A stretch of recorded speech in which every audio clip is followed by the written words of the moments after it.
নৰ্থইষ্টৰ বিশেষ সম্প্ৰচাৰক মই গৌতম বৰাই সকলোকে স্বাগতম জনাইছোঁ। ডাঙৰ খবৰ লৈ আহিছোঁ যে বিগত সপ্তাহটোত যোৰহাট পৌৰসভাৰ এগৰাকী ঠিকাদাৰ আজাদ চৌধুৰীক লৈ কেন্দ্ৰ কৰি যোৰহাট উত্তপ্ত হৈ আছিল আৰু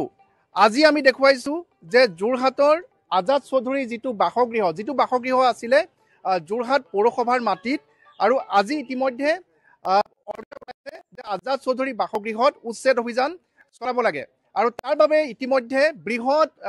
আৰক্ষীৰ দল পৌৰসভাৰ বিষয়া কৰ্মচাৰীকে ধৰি সংশ্লিষ্ট সকলো বিষয়া আহি ইয়াত উপস্থিত হৈছে। আমি দেখুৱাইছোঁ যে কিছু সময় পিছতে আমি দেখুৱাইছোঁ যে এনেধৰণে জেচিবি অনা হৈছে আজাদ চৌধুৰীৰ বাসগৃহ ভাঙি পেলাবৰ বাবে আৰু ইয়াত যাতে কোনো লোকে বাধাৰ সৃষ্টি কৰিব নোৱাৰে তাৰ বাবে বৃহৎ সংখ্যক আৰক্ষী ইয়াতে মোতায়েন কৰা হৈছে। আৰক্ষীয়ে এই যিটো পথ সেই পথটো ইতিমধ্যে বন্ধ কৰি দিছে যাতে কোনো লোকে এই অংশলৈ অৰ্থাৎ যি ঠাইত এভেকশ্যন চলোৱা হ'ব, যি ঠাইত উচ্ছেদ অভিযান চলোৱা হ'ব সেই ঠাই ইতিমধ্যে বন্ধ কৰি দিয়া হৈছে। আৰু আমি দেখুৱাইছোঁ যে আজাদ চৌধুৰী বাসগৃহৰ সন্মুখত জিলা প্ৰশাসন ঠিক সেইদৰে তাৰ সমান্তৰালকৈ আৰক্ষী পৌৰসভাৰ বৃহৎ সংখ্যক লোক আহি ইয়াতে উপস্থিত হৈছেহি আৰু আমি জানিব বিচাৰিম যে ইয়াত যিসকল বিষয়া আছে সেই বিষয়াসকলৰ পৰা জানিব বিচাৰিম যে আজি আপোনালোকৰ নিশ্চয় অৰ্ডাৰ ওলালে আজি। হয় অলপ ক'ব নেকি? অলপ মানে আমি এটা অফিচৰ প্ৰচিডিউৰ আমি ফ'ল' কৰি আজি কেইদিনমানৰ পৰা আজি এটা অৰ্ডাৰ আমি লাভ কৰিছোঁ। মানে অৰ্ডাৰটো চৰকাৰীভাৱে তেখেতক এভিক্ট কৰিব কোৱা হৈছে আৰু এভিক্ট কৰিবলৈ আহিছোঁ। আহোঁতে তেখেতৰ আপত্তি কিছু আছে শুনিছোঁ আৰু বাকী আমি আগত 3খনকৈ নটিচ চাৰ্ভ কৰা আছে, আমাৰ ৰেকৰ্ড আছে। আজি 20 চনৰ পৰা আজিলৈকে 25 চনলৈকে তেখেতে খালী কৰা নাই। গতিকে আমাক লেণ্ডটো ইমিডিয়েটলি খালী এইকাৰণে লাগে, এইটো আমাৰ এটা মানে জেগাটো আমি মুকলি কৰি ভৱিষ্যতে আৰু ইয়াত কিবা অলপ কাম কৰিম বুলি ভাবিছোঁ। আৰু ইয়াত আমাৰ আইন বিৰুদ্ধ কাম আমি একো কৰা নাই। তেখেতক আমি সময় আগতে দিয়াৰ পিছতো তেখেতে মানা নাই, গতিকে এইবাৰ আমি ফ'ৰ্চফুলি আহিবলগীয়া হৈছে। আৰু এটা কথা সুধিব বিচাৰোঁ যে তেখেতে কৈ আছিল যে মাটিখিনি তেখেতক লিজত দিয়া হৈছিলে, দৰাচলতে লিজত দিয়া হৈছিল নে NOC প্ৰদান কৰিছিলে সেই সময়ত? একো লিজত দিয়াৰ ৰেকৰ্ডেই নাই তেখেতৰ। তেখেতে এনেই ডকুমেণ্টছ দেখাই থাকে আৰু যিখন ডকুমেণ্টছ দেখাইছে এখন ফল্ছ হয়। তাৰ ওপৰত আমি এটা ইনকুৱাৰী দিছোঁ ডিপাৰ্টমেণ্টেল, এখনত বগা মাৰি থোৱা আছে আৰু ডেটবিলাক চব খেলি মেলিকৈ লিখিছে। আৰু আগৰ 2020 চনৰ 2টা ৰেকৰ্ড আছে, চাইন কৰা আছে যে তেখেতক কোনো ন' অৰ্ডাৰ কপি দিয়া হৈছিলে, আজিলৈকে টেক্স দিয়া নাই তেখেতে। আৰু 16 চনৰ পৰা মিউনিচিপালিটিয়ে লাগি আছে এই জেগাটো আমাক লাগে বুলি। তেখেতে কিন্তু ইয়াত বহি লৈ বহুত মানে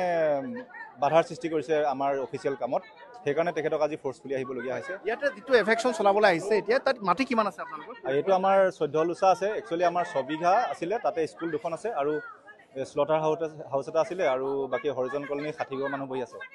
কিন্তু গতিকে আমি ইমিডিয়েটলি তেওঁলোকক আমি হেৰি নকৰোঁ। কিন্তু এখেতৰ যিটো কমপ্লেইন আছে এইটো 2016 চনৰ পৰা কেছটো চলি আছিলে, কেছত তেখেত জয়ী হৈছে বুলি দেখাই আছে, একো জয়ী হোৱা নাই। গতিকে আমি এইটো কাম আমি আইনগতভাৱে নকৰিলে এইটো আমাৰ সকলোৰে কাৰণে এটা মানে বেয়া চাইন হ'ব। চ' আমি এইটো কৰিবলৈ আজাদ চৌধুৰীও আছে যে আপুনি কৈছে লিজত দিয়া আছে, কিন্তু লিজত দিয়া নাই। এইটো মই জৰিৱা কাগজ ছাৰে কৈছে এইটো বোলে মই ভুৱা বুলি কৈছে, ছাৰে কাগজটো ভুৱা বুলি কৈছে, আপুনি এইটো ভুৱা বুলি কৈছে। এইটো আপত্তিবিহীন প্ৰমাণপত্ৰ, এইটো ভুৱা বুলি কৈছে ছাৰে। আপত্তিবিহীন প্ৰমাণপত্ৰ, কিন্তু এইটো লিজ এগ্ৰিমেণ্ট নহয়। কিন্তু লিজ এগ্ৰিমেণ্ট নহয়, কিন্তু লিজ এগ্ৰিমেণ্টত ইয়াত আমি দেখুৱাইছোঁ যে যিখন লিজৰ কথা কৈ আছিলে এইখনতো লিজ এগ্ৰিমেণ্ট নহয়। মই যিখন নথিখন সম্পূৰ্ণকৈ দেখুৱাবলৈ চেষ্টা কৰিছোঁ। কথাটো শুনক, মই কেইবাবাৰো এপ্লিকেশ্যন দিছোঁ, ইয়াত কেছ চলি থাকিলে তেওঁলোকে পইচা নলওঁ বুলি কৈছে। কেইবাবাৰ মই এপ্লিকেশ্যন দিয়া আছে মিউনিচিপালিটিত। আৰু আমি পৌৰসভাৰ কাৰ্যবাহী বিষয়া আছে, আমি তেওঁৰ পৰা পুনৰ জানিব বিচাৰিম। নমনাৰ কাৰণে আমি ফ'ৰ্চফুলি আহিবলগীয়া হৈছে, নহ'লে আমি মানৱীয়তাৰ কথাটো আমি আলোচনা কৰি ব্যৱস্থা ল'লোহেঁতেন। কিন্তু তেখেতক 20 চনৰ পৰা আজি 25 চনলৈকে তেখেতে এভিকশ্যনটো হেৰি কৰি দিয়া নাই, আমাক উচ্ছেদটো খালী কৰি দিয়া নাই। আৰু কোনখন লিজ এগ্ৰিমেণ্টৰ কথা কৈ তেখেতে বাধা দিছে আমাক? লিজ এগ্ৰিমেণ্ট নাছিলেই। আজি বৰ্ডৰ আমাৰ সিদ্ধান্ত হৈছে, বৰ্ডে সৰ্বসন্মতিক্ৰমে কৈছে লিজ নাছিলে, আৰু যদিও আছিলে তেখেতৰ কিবা আমি আজি কেঞ্চেল কৰিছোঁ। প্ৰচিডিংহে কৰিছিলে এখন, প্ৰচিডিংটো এফেক্ট নহ'লে চহী আছে, কিন্তু প্ৰচিডিংখন আপুনি চাওক, এখন লিজ এগ্ৰিমেণ্ট কৰিব লাগিব আৰু 63 একৰ্ডিং টু 63 আমাৰ মিউনিচিপেল এক্ট মতে আমি ডাইৰেক্টৰেট অফ মিউনিচিপেল এডমিনিষ্ট্ৰেশ্যনক জনাব লাগিব। এইবিলাক নিয়ম ফ'ল'ই হোৱা নাই। গতিকে কেনেকৈ হ'ল এইটো আইনগত কথা? তেখেতে যিটো কৈ আছে, তেখেতে মাটিটো কি নিজে কব্জা কৰিবলৈ বিচাৰিছে নেকি? এনেকুৱা ভাৱত কৈ আছে। স্পষ্ট কৰি দিয়ক আপোনাৰ যে আপোনালোকৰ যি ৰিজাৰ্ভ লেণ্ড আছে, মিউনিচিপালিটিৰ যিসমূহ মাটি আছে, সেই মাটিসমূহ কোনোবালোকে আবণ্টন দিব পাৰে নেকি? আমি মিউনিচিপেল এডমিনিষ্ট্ৰেশ্যনৰ পৰা আমি এপ্ৰুভেল ল'ব লাগে, ষ্টেট গভৰ্ণমেণ্টৰ পৰা আমি এপ্ৰুভেল ল'ব লাগে according to 63 rule municipal act মতে। তাত কোনো এপ্ৰুভেল আমাৰ লোৱা এতিয়ালৈকে মই পোৱা নাই আৰু বাকীখিনি জমিন য'ত য'ত আছে আমি চব সেইখিনি ইনকুৱাৰী কৰিব দিছোঁ ষ্টেপ বাই ষ্টেপ আমাৰ এতিয়া চাওক মিউনিচিপালিটি এটা এছপিৰেশ্যনেল টয়লেট বহাবলৈ জেগা নাইকিয়া হৈ গৈছে যোৰহাটৰ নিচিনা টাউনত যদি আমি জেগাখিনি ঘূৰাই নাপাওঁ গতিকে আমাৰ ৰাইজৰে অসুবিধা হয় কমন পাব্লিকৰ এতিয়া আপোনালোকে চাইছে ইয়াত কমন পাব্লিকৰ কোনো পৰিচানি হোৱা নাই আমি জাষ্ট আহিছোঁ তেখেতৰ যিটো ডিছপিউটেড লেণ্ড আৰু আমি এনেকুৱা নহয় যে তেখেতক ইমিডিয়েট কিবা এটা অৰ্ডাৰ কৰিছোঁ ইতিমধ্যে তেখেতে 3খন নটিছ ছাৰ্ভ কৰা হৈছে তাৰপিছতো তেখেতে আজিলৈকে গা লৰা নাই উল্টাই আমাক মানে এনেকুৱা কৰিবলৈ বিচাৰে আদিত্য বিক্ৰম যাদৱে এখন নটিছ ছাৰ্ভ কৰিছিলে মিউনিচিপালিটিয়ে 2016ত এখন কৰিছিলে তাৰপিছত তেখেতে লিজৰ কাৰণে আবেদন কৰিছে কিন্তু লিজ মতে তেখেতৰ কোনো এগ্ৰিমেণ্ট কপিয়েই নাই আৰু যিখন এখেতে দেখাই আছে যে ইয়াত এটা কথা এখেতক আপোনাৰ কাগজখন মোক দিয়কচোন তাতে লিখাই আছে এটা কথা চাওক আপুনি যদিও হোৱা নাছিলে এইখনত কি লিখা আছে চাওক এখেতে যিখন কৈ আছে ইয়াত এটা চৰ্ত লিখা আছে যে যেতিয়া দৰকাৰ হয়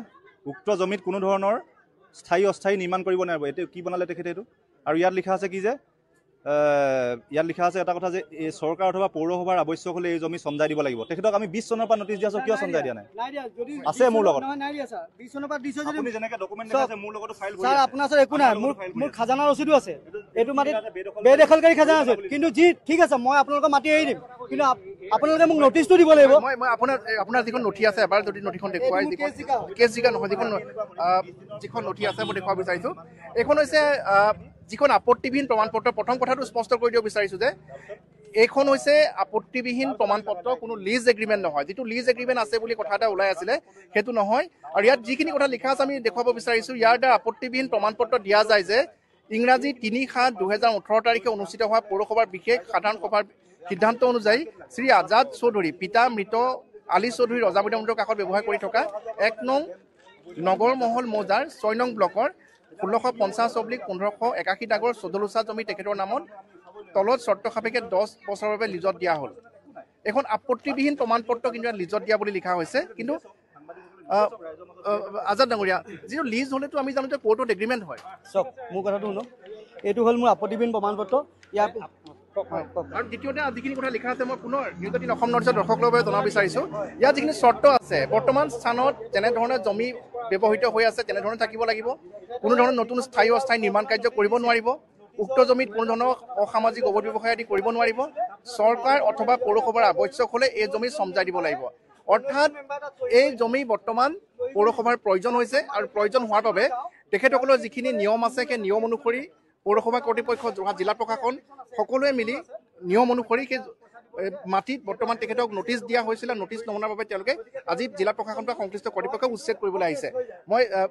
পুনৰ দেখুৱাব বিচাৰিছোঁ যে ইয়াত যিসকল আহিছে জিলা প্ৰশাসনৰ পৰা আৰম্ভ কৰি আৰক্ষী এক বৃহৎ দল ইয়ালৈ আহিছে আৰু আমি দেখুৱাইছোঁ যে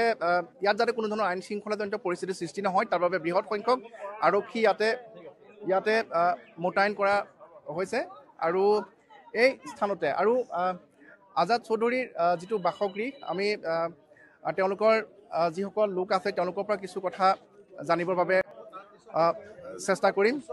যে আপোনালোক কিমান দিনৰ পৰা আছে ইয়াতে বাইদেউ আমি 14 বছৰ হ'ল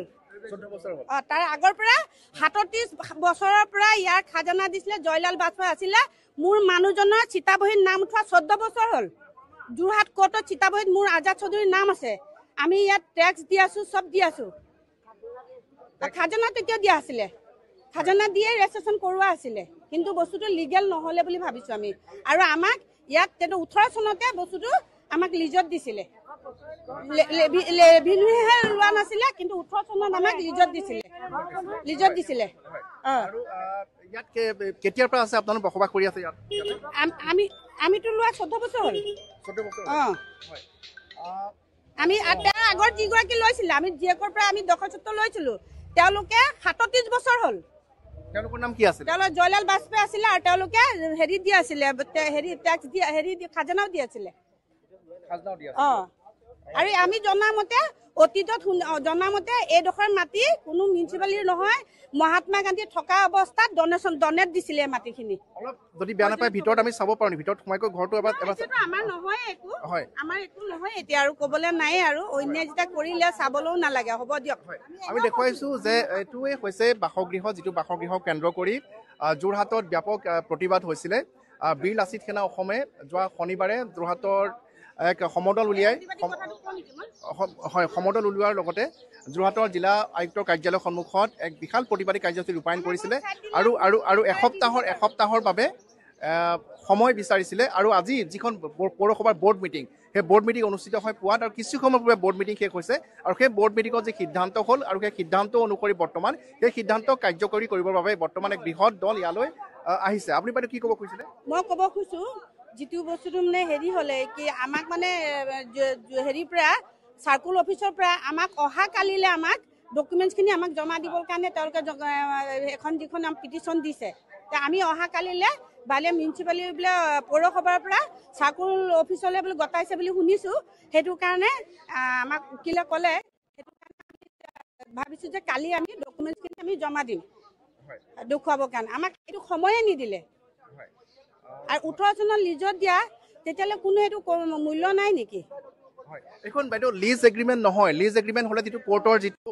কোৰ্টত যিটো আপোনালোকে কৰে বা চাব ৰেজিষ্টাৰ অফিচত যি ধৰণে কৰে সেইখন কৰা নাই যিখন ডকুমেণ্টছ আমি দেখা পাইছোঁ তাত কেৱল মাত্ৰ পৌৰসভা পৌৰপতিয়ে স্বাক্ষৰ কৰি আপোনালোকৰ লিজত দিয়া বুলি লিখি দিছে এক প্ৰকাৰে আপোনালোকক ঠগিছিলে এইখন আমাৰ এটা কথা মই বুজি পাইছোঁ যে আমি ইয়াত আছোঁ তেতিয়াহ'লে 6 বিঘা 8 লোচা মাটি বুলি ক'লেতো গোটেইখিনি যাব লাগে আমাক কিয় অকলে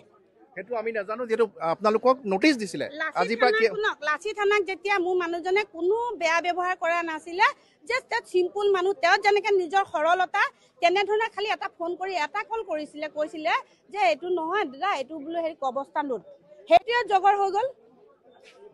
মই আহিম আপোনাৰ ওচৰলৈ আৰু মোৰ ঘৰটো ভাঙিব পৰ্যায়ত আহি পৰি গ'ল হয় মই পুনৰ আজাদ চৌধুৰীৰ লগত কিছু কথা পাতিব বিচাৰিম যে ইয়াতে আমি দেখুৱাইছোঁ যে বৰ্তমান ৰৈ আছে JCB ইয়াতে সাজু কৰি থোৱা হৈছে যোৰহাট পৌৰসভাৰ আৰু এক বাসগৃহৰ উচ্ছেদ অভিযান চলাবৰ বাবে আৰু আমি দেখুৱাইছোঁ যে বৰ্তমান পৌৰসভাৰ কাৰ্যবাহী বিষয়াকে ধৰি বৃহৎ দল আহিছে পুনৰ আজাদ দা মই আপোনাৰ পৰা দুটা কথা জানিব বিচাৰিম যে যিখন লিজ যিটোৰ কথা যে কৈছে যে এনেতো আমি সকলোৱে জানো যে চাব ৰেজিষ্টাৰ অফিচত লিজ এগ্ৰিমেণ্ট কৰা হয় বা কোৰ্টৰ জৰিয়তে লিজ এগ্ৰিমেণ্ট কৰা হয় এইখনতো অকল ইয়াত স্বাক্ষৰকাৰ আছে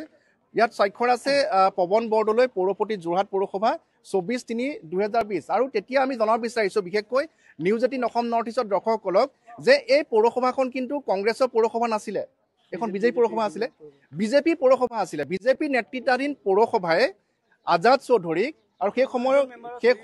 সময়ৰ যি পৌৰপতি পৱন বৰদলৈ আৰু ইয়াত লিখা আছে যে তেওঁলোকৰ যি মিটিং হৈছিলে যি সাধাৰণ সভা পৌৰসভাৰ বিশেষ সাধাৰণ সভাৰ সিদ্ধান্ত অনুযায়ী আজাদ চৌধুৰীক এই 10 বছৰৰ বাবে এই মাটি লিজত দিয়া হৈছিল বুলি ইয়াতে লিখা আছে কিন্তু এইটো ঠগন দিছিলে নেকি লিজটো এনেকৈ নিদিয়ে হয় এইটো তেওঁৰ লগত কোন আছে মই নাজানো আজি মোৰ ওচৰত চক কিমান ডকুমেণ্টছ আছে আপোনালোকে এইটো চক মোৰ ওপৰত এতিয়ালৈকে 3খন কেছ হ'ল এখন কেছ LG 18 এখন মই জিকিছোঁ তাৰ জাজমেণ্ট কপি এইটো তেওঁলোকে কৈছে মই কেছ জিকা নাই এইটো জাজমেণ্ট কপি চব ৰ'ব মোৰ কথাবোৰ ক'ব লিয়ক কথাখিনি নিশ্চয় ক'ব আপোনাক সুধি ল'ব বিচাৰিছোঁ আপুনি সেই মুহূৰ্ততো সংবাদ মাধ্যমত বিভিন্ন কাগজ নথি পত্ৰ দেখুৱাইছিলে কিন্তু এতিয়া আৰু আমি দেখুৱাইছোঁ বা পুনৰবাৰ দেখুৱাইছোঁ যে আপোনাৰ যিখন লিজ এগ্ৰিমেণ্ট যিখন পৌৰসভাই মই পুনৰবাৰ কৈছোঁ যে পৌৰসভাই পৌৰপতিয়ে লিজত দিয়া বুলি লিখিছিলে মই পুনৰবাৰ দেখুৱাইছোঁ যিখন নথি আছে আমি পুনৰবাৰ দেখুৱাব বিচাৰিছোঁ যে এইখন লক্ষ্য কৰক মই পুনৰবাৰ কৈছোঁ নিউজ 18 অসম নৰ্থ ইষ্টৰ দৰ্শকসকলক যে আপত্তিবিহীন প্ৰমাণ পত্ৰ দিয়া হৈছিলে আৰু ইয়াত লিখা আছে যে 10 বছৰৰ বাবে মাটি লিজত দিয়া হৈছিলে এতিয়া মূল কথাটো হৈছে যে যোৰহাট পৌৰসভা কৰ্তৃপক্ষই বিজেপি নেতৃত্বাধীন পৌৰসভা কৰ্তৃপক্ষই যদিহে এই মাটিখিনি লিজত দিছিলে আৰু সেয়া যদি অবৈধ আছিলে তেনেহ'লে আজাদ চৌধুৰীৰ সমান্তৰালকৈ সেই যি পৌৰসভাৰ জড়িত যি কৰ্তৃপক্ষ আছিলে তেওঁলোক ইয়াৰ বাবে জবাবদিহি হ'ব নাই সেইটো এটা ডাঙৰ প্ৰশ্নৰূপে থিয় দিছে কিয়নো বৰ্তমান আজাদ চৌধুৰী বাসগৃহত আজি পৌৰসভাৰ যি বৰ্ড মিটিং আছিলে সেই বৰ্ড মিটিঙৰ সিদ্ধান্ত অনুসৰি এই বাসগৃহটোৰ উচ্ছেদ চলাবৰ বাবে ইতিমধ্যে সকলো আহিছে তাত ইতিমধ্যে সিদ্ধান্ত গ্ৰহণ কৰা হৈছে জিলা প্ৰশাসনৰ লোকৰ পৰা আৰম্ভ কৰি সকলো আহিছে মই পুনৰবাৰ দেখুৱাইছোঁ যে মই পুনৰ স্বাক্ষৰটো দেখুৱাব বিচাৰিছোঁ যে ইয়াত কি লিখা আছে যে 10 বছৰৰ বাবে লিজত দিয়া হ'ল নিশ্চয় দেখা পাইছে নিউজ 18 অসম নৰ্থ ইষ্টৰ দৰ্শকসকলে স্বাক্ষৰ পৱন বৰদলৈ পৌৰপতি যোৰহাট পৌৰসভা 24/3/2020 আৰু ইয়াত কি লিখা আছে যে পৌৰসভাৰ বিশেষ সাধাৰণ সভাৰ সিদ্ধান্ত অনুযায়ী এই মাটিখিনি লিজত দিয়া হৈছিল এতিয়া আমি নাজানো আইন নজ্ঞই ক'ব পাৰিব যে এনেধৰণে মাটি লিজত দিব পাৰে নে নোৱাৰে মই দাদা এটা কথা এটা সুধিব বিচাৰোঁ যে ইয়াত যিটো NOC দিয়া হৈছে এটা লিজত দিয়া বুলি কোৱা হৈছে এনেকৈ জানো লিজত দিব পাৰে? লিজ নহয়, আপুনি নিজে পঢ়ি চাওক। এইটো 10 বছৰৰ বাবে লিজত দিয়া হৈছে। নাই নাই, এইটো 10 বছৰৰ বাবে তেখেতৰ লগত এইটো মই ক'লো লিজত শব্দটো লিজ ইউজ কৰিছে। আৰু ইয়াত কি লিখা আছে তলত বৰ্তমান স্থান সেইখিনি পঢ়িলে এইটো আমাৰ বৰ্ডৰ সিদ্ধান্তত 20 বছৰ বুলি আছিলে, ইয়াত 10 বছৰ দেখাইছে।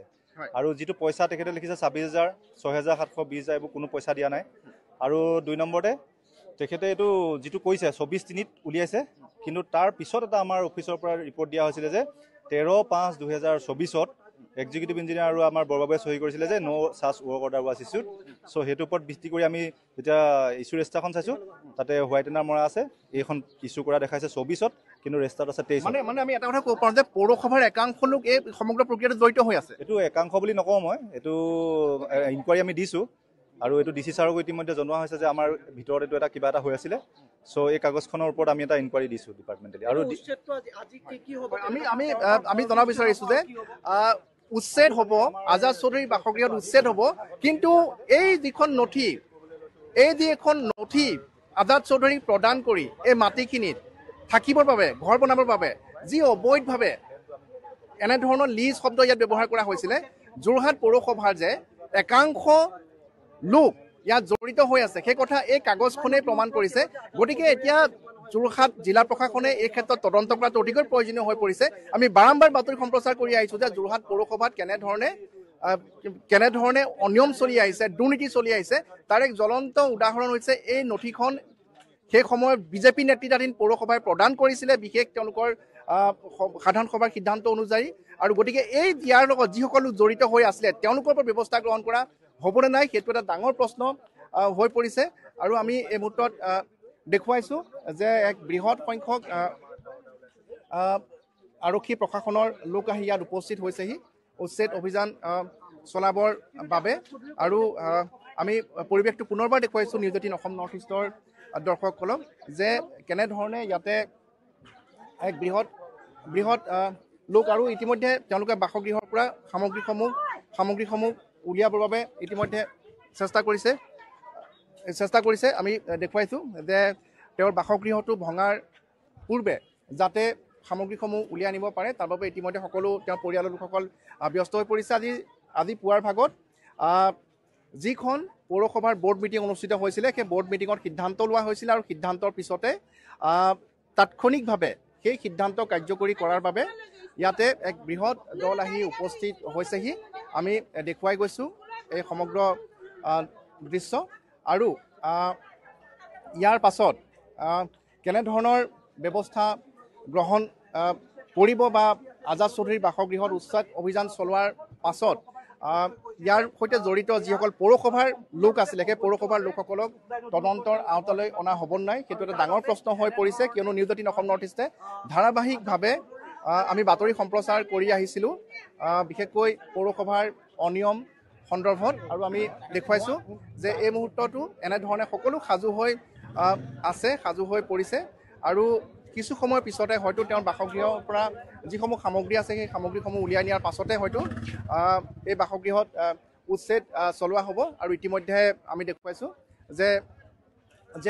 বৃহৎ আৰক্ষী দল সাজু কৰি ৰখা হৈছে। আৰু মই পুনৰ কাৰ্যবাহী বিষয়ে জানিব বিচাৰিম, আজি আপোনালোকে উচ্ছেদ কৰিব? আজি মানে আমি তেখেতক আগতে মই আপোনালোকক বাৰে বাৰে কৈছোঁ 3খন নটিচ দিয়াৰ পিছতো তেখেতে 20ৰ নটিচখনৰ কাৰ্যকৰী আজিলৈকে তেখেতে নকৰিলে। তেখেতে ভাবি আছে এই মাটিটো মোৰ নামতে হৈ যাব বা মই থাকিব পাৰিম, কিন্তু তেনেকুৱা নিয়ম নহয়। চৰকাৰী নিয়মত তেখেতে যোৱাই নাই। 63 যিটো মিউনিচিপেল এক্ট মতে আছে, directorate of municipal administration and Assam গভৰ্ণমেণ্টৰ এপ্ৰুভেল ল'ব লাগে। সেইটো কোনো এপ্ৰুভেল লোৱা তেখেতৰ নাই। আৰু তেখেতে যিখন NOC দেখাই আছে it is not a lease agreement. Agreement হ'লে দলিল লাগিব, কিবা লাগিব। তেখেতে পে'মেণ্টটো কৰা নাই, যিটো 20 চনৰ পৰা তেখেতে পে'মেণ্টটো কৰা নাই। আৰু এতিয়া আমি যিটো আমাৰ FIR এখন দিম, আমি ইতিমধ্যে দিছোঁ। আমি DC ছাৰৰ ওচৰত কমপ্লেইন দিছোঁ ইনকুৱাৰী দিবলৈ, যিটো নেকি বগা মাৰি পিনি তেখেতৰ NOCখন ইছ্যু কৰা আছিলে। মানে পৌৰসভাৰ ভিতৰতে কৰিছে কামটো যি কৰিছে। ডেফিনেটলি পৌৰসভাৰ 2-এজন কৰ্মচাৰী জড়িত থাকিব পাৰে, মই সকলো জড়িত থাকে বুলি নকওঁ। তেওঁলোকৰ ওপৰত একশ্যন হ'ব, হয়তো তেখেতলোকৰ যি বিহিত ব্যৱস্থা ল'ব লাগে। আৰু পৱন বৰদলৈ বা সেই সময়ত যিখন পৌৰ সদস্যসকল আছিলে যি এখন লিজ এগ্ৰিমেণ্ট বুলি লিখিছে আপুনি নিশ্চয় পঢ়িছে, তেওঁলোকেও সেইটো অবৈধভাৱে কৰিছিলে। তেখেতলোকে অবৈধভাৱে কৰাটো এনেকুৱা, তেখেতে লিজ এগ্ৰিমেণ্ট কৰা নাই, এটা বৰ্ডৰ ডিচিশ্যনে হৈছিলে। লিজ শব্দটো ব্যৱহাৰ কৰিছে, লিজত দিব লাগে বুলিহে কৈছিলে। লিজত দিব লাগে বুলি যিখন তেওঁ চাৰ্টিফিকেট আছে তাত লিখা আছে লিজত। এইখন ফৰ্চ হয়। আপোনাক মই ক'লোঁ যে এইটো আমি এটা ফল্ছ কেছত এইটো FIR এখন দিম। কোনে কেনেকৈ কৰিছে সেইটো সময়ত ওলাব। বাট তেখেতৰ লগত এগ্ৰিমেণ্ট একো হোৱা নাই আজিলৈকে নাই। মানে যে স্বাক্ষৰ যিটো আছে পৌৰ পৰিষদে স্বাক্ষৰটো জাল হ'ব পাৰে এইটো ইয়াত থকা হয়তো আগৰ চাগে চাৰ্টিফিকেট আছিলে তাত ব্লেংক আছিলে কিবা কৰিলে এইটো আমি এটা তাত ইনকুৱাৰী দিম ডেফিনেটলি তেখেত জড়িত আছে বুলি মই নকওঁ বাট অফিচৰ কোনোবা দুই এজন জড়িত থাকিব পাৰে আৰু সেইটো আমি ইনকুৱাৰী নিদিলে আমাৰ অফিচৰো এইটো বেয়া হ'ব মই আৰু ঘৰ ইয়াৰ পৰা আছে নেকি ঘৰ ইয়াৰ পৰা তালৈকে নেকি সেইডোখৰ পৰা দেখিছে আপুনি তাত ডেমবিলাক যে আছে তাৰ পৰা হয়তো আমাৰ 14 লোচা এইডোখৰলৈকে যিটো মণ্ডল অফিচৰ পৰা আমাৰ ৰিপৰ্ট দিয়া মতে আছে এই জেগাটো আমাক লাগে কাৰণ এই জেগাটো আমি 15-16 চনৰ পৰা বিচাৰি আছোঁ এতিয়া কোনোবা এটা পাৰ্টি আহি আমাক কৈছে বুলি নহয় আমি 16 চনৰ পৰা বিচাৰি আছোঁ আৰু আমাৰো অফিচৰ এটা দায়িত্ব থাকে যদি আমি ল'ব নোৱাৰোঁ কাইলৈ আমাক ৰাইজে সমালোচনা কৰে যে পৌৰসভা এনেকৈ লোৱা নাই আৰু আপুনি কৈছে যে পৌৰসভাৰ বহুত মাটি এনেকৈ আছে মই আজি আপোনালোকক এটা উদাহৰণ দিছিলোঁ ষ্টেচনেল টয়লেট এটা আমি বহাবলৈ ইয়াত এতিয়া আমি মাটি বিচাৰি পোৱা নাই আজি যোৰহাটখনৰ অৱস্থা তেনেকুৱা হৈছে গতিকে আমি সেইকাৰণে এটা এতিয়া অভিযোগটো প্ৰথম যিটো পাইছোঁ আমি সেইটো কৰিছোঁ বাকীখিনি আমি পৰ্যায়ক্ৰমে কৰিম ধন্যবাদ জনাইছোঁ আৰু আমি আৰু এটা দৃশ্য দেখুৱাব বিচাৰিছোঁ যে আপোনালোকো এই মাটিতে আছিলে নেকি আমি দেখুৱাইছোঁ যে এইটো এটা ডেম্প নহয় জানো এইটো এটা ডেম্প হয় আপোনালোকৰ কাবাৰীৱালাৰ গুদাম হয় হয় মালিক কোন হয় হয় আমি দেখুৱাইছোঁ যে আপোনালোকৰ হেৰি ট্ৰেড লাইচেঞ্চ আছে নাই ট্ৰেড লাইচেঞ্চ আছে নাই মানে পৌৰসভাৰ ট্ৰেড লাইচেঞ্চ আছিলে আপোনালোকৰ আছিলে সঁচাই কওক আছেনে নাই আদালতৰ ওচৰত নহয় আপোনাৰ ওচৰত আছেনে নাই ট্ৰেড লাইচেঞ্চ পৌৰসভাৰ ট্ৰেড লাইচেঞ্চ আছে হয় আৰু আপোনালোকে ভাড়া কাক দিয়ে ভাড়া দিয়ে যাৰ মাটি সিয়ে লয় কাক দিয়ে ভাড়া সিয়ে জানে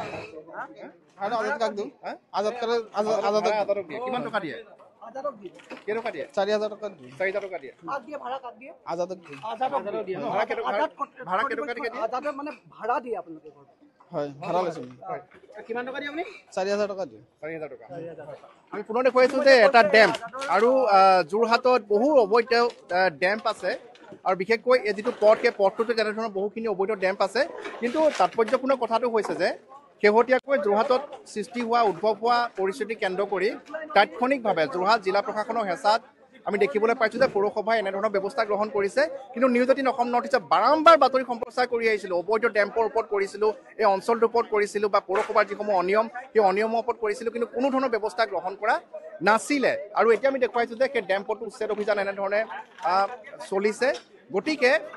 আমি কিছু সময় পিছত পুনৰবাৰ পোনপটীয়া সম্প্ৰচাৰত আহিম আমি দেখুৱাইছোঁ পৰিৱেশ যে বৰ্তমান সকলো সাজু হৈ আছে JCB সাজু কৰি ৰখা হৈছে আৰু তাৰ সমান্তৰালকৈ উচ্ছেদ অভিযান চলাবৰ বাবে যিখিনি সামগ্ৰীৰ দৰকাৰ হয় সকলোখিনি ইতিমধ্যে সাজু কৰি ৰখা হৈছে বৃহৎ সংখ্যক আৰক্ষী ইয়াতে মোতায়েন কৰা হৈছে আমি যদি লং শ্বটত দেখুৱাব পাৰোঁ সমগ্ৰ পৰিৱেশটো এবাৰ আমি পুনৰবাৰ দেখুৱাব বিচাৰিছোঁ যে যোৰহাট আজাদ চৌধুৰীৰ বাসগৃহত বৰ্তমান উচ্ছেদ অভিযান চলাবৰ বাবে এক বৃহৎ দল পৌৰসভা জিলা প্ৰশাসন আৰক্ষীকে ধৰি এক বৃহৎ দল আহিছে আৰু কিছু সময় পিছতে সেই উচ্ছেদ অভিযান চলিব গতিকে আমিও নিউজ 18 অসম নৰ্থ ইষ্টৰ দৰ্শকসকলক এই সকলো দৃশ্য পোনপটীয়াকৈ আপোনালোকক দেখুৱাই যাম কেৱল আপোনালোকে চাই থাকিব নিউজ 18 অসম নৰ্থ ইষ্ট ধন্যবাদ